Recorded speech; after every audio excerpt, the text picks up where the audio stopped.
So, welcome people of the World Wide Web. So, it is Cypher Sigma, it's the weekend and it's movie review time. As you already know, it is the movie Good Boy from Shutter Studios. This is one I've been highly anticipated. This is kind of a horror movie based on the viewpoint of a dog. Shortest movie I've probably seen in a long time, an hour and 12 minutes long. It has a continuation of a scene from when the credits start rolling to the end. The credits are only short. As I say, with trailers and everything, I went into cinema at 9. I was home by 10:30. So the fact that movie is an hour and 12 minutes long and there's trailers and stuff like this, it seems there aren't as many adverts, whether this is because it's Shutter Studios and they don't have as much. Essentially, it is around the story of Indy. Indy is the dog. Indy is the dog's real name in real life. Indy is the owner of first-time director Ben Leo Berg.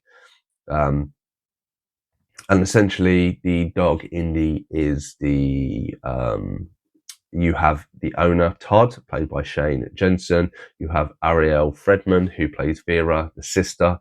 And then you feature their grandpa on video footage and his next door neighbor, Richard. But essentially, this is from a dog's perspective of the owner of the dog. Unfortunately, is very ill. He goes and lives in his granddad's cabin, which they believe is kind of cursed, and there's some sort of dark entity there that is then tries to take over, and the dog tries to then prevent it. That is the story. As I said, with the credits, as soon as the credits watch, you have kind of a continuation of the scene, and then it ends. And there we go. I did enjoy it. I will get more into that at the end. But spoiler warning up, and we shall get into it. So yes, so the movie starts. Quite a lot of the scenes are set very dark. You have Indy sitting on the sofa. There is kind of a noise from outside of the house. Indy is kind of woken up. Indy looks into like a dark corner. You could kind of see as the flashing lights come through the house.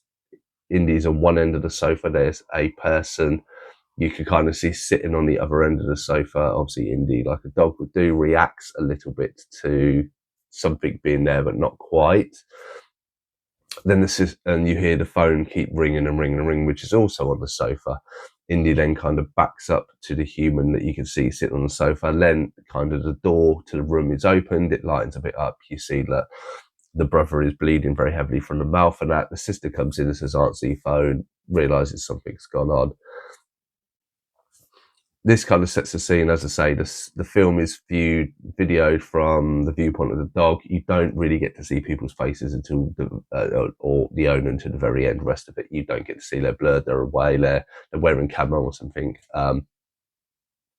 Yeah, essentially, you then get to see bits of Todd, obviously going to the doctor of them.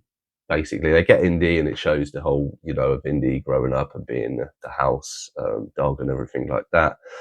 Then you see Todd obviously going to the hospital, and then him coming out and the dog reacting to obviously seeing his master and stuff like this. And obviously then phone calls between the sister and the brother. This then leads to the brother speaking to his sister as he's trying to open a gate, and Indy's in the car and kind of looking out the back and kind of see some sort of darkish figure, kind of bringing on a sense that something's there or something's watching. This is when he basically describes that he's sold his place, he's moved to his granddad's home, which they believe is kind of haunted, and then that's where he's going to stay. And this is where he goes. He gets there.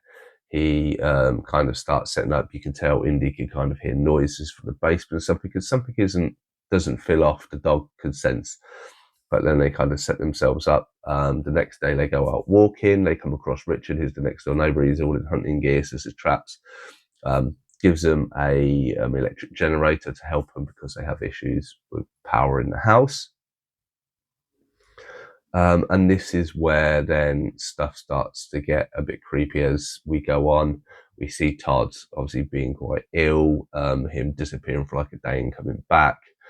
And then in certain times, Indy's sleeping and then has like dreams of something kind of attacking a creature, maybe footprints and stuff like this. And he gets very scared. And to the point, Todd goes out one day, comes back, and then when he comes back, he's really unwell. Indy tries to console him, and he kind of kicks her off. This is the point of when Indy can kind of see a character kind of coming into the adjacent room to the bedroom of where most of this is filmed. He backs off, sorry, and then you see this kind of muddy hands come out because you kind of see a glimpse of some sort of muddy figure, drags Indy under the bed, but it's actually Todd who's fallen off the bed and drags her to kind of comfort her as he's obviously having some sort of seizure or something. Yeah, and as it's going on, Indy then bites Todd because obviously senses that something's there, and to kind of sees the muddy hand and thinks it's something like unnatural. Todd then gets angry and unfortunately goes outside and locks Indy to this like pet house outside. While he goes inside, Indy can see that there is something wrong going on inside the house. And then you have a little bit of time passes as he's standing on the bed, and then obviously he realizes he has to do something as something tries to kind of attack him outside. He manages to break free, goes in through the basement and manages to kind of be at Todd's side to protect him, because that's essentially what dogs want to do. Then also as this is going along, at certain times, Indy is seeing another dog. And it's got a red banner, and as he breaks into the basement to go out, you see a skeleton of a dog with this red bandana there. Obviously, the ghost of a previous dog of the grandpa that you kind of hear about throughout this story. You don't know how it died. It looks like it probably just died waiting in the basement, unfortunately. This then kind of culminates of something kind of grabbing Todd and dragging him into the basement. And then in the basement, there's kind of this rock opening.